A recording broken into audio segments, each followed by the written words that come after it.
Chernobyl was far more disturbing than most people were ever told. Not only because of the explosion itself, but because its effects didn't end that night. In many ways, they never ended at all. In April 1986, during a night shift at the Chernobyl Nuclear Power Plant, engineers were running what was supposed to be a routine safety test. The goal was simple: to see if the reactor could keep cooling itself during a power loss. It was meant to make the plant safer, but inside the reactor, an invisible problem had already formed. As the power was reduced, a gas called xenon began to build up inside the core. Xenon absorbs neutrons, slowly choking the nuclear reaction. The reactor's power dropped far lower than intended, leaving it in an unstable state. The operators didn't fully understand what was happening, and time pressure pushed them to keep going instead of stopping the test. Trying to recover the power, they began pulling out the control rods, the very systems designed to keep the reactor safe. One safeguard after another was overridden. On the surface, it looked like the reactor was coming back to life. In reality, it was becoming more dangerous by the second.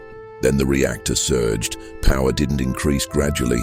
It spiked violently, rising so fast the instruments couldn't properly display the numbers. Realizing they had lost control, the crews slammed the emergency shutdown button, hoping to stop the reaction instantly. Instead, it triggered disaster. The design of the control rods caused a sudden burst of reactivity. Within seconds, the reactor exploded. A massive blast tore through the building, launching a 1,000-ton concrete lid into the air and ripping the reactor wide open. What escaped wasn't just fire or smoke. It was radiation, more than 400 times the amount released at Hiroshima, pouring straight into the atmosphere.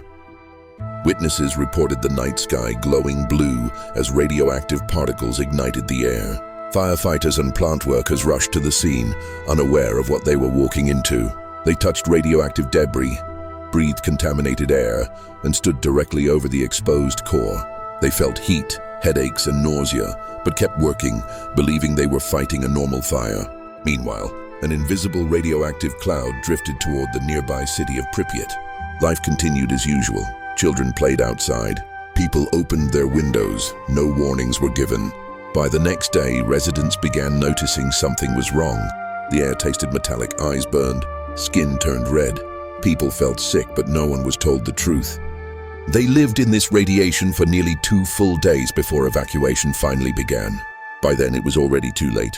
Within days, 134 workers and first responders were diagnosed with acute radiation sickness. Many died in extreme pain as their bodies shut down from the inside.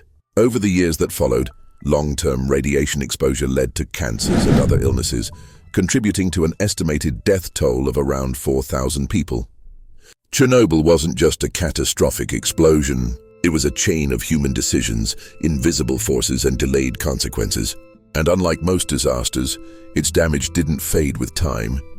It lingered, quietly claiming lives long after the world moved on.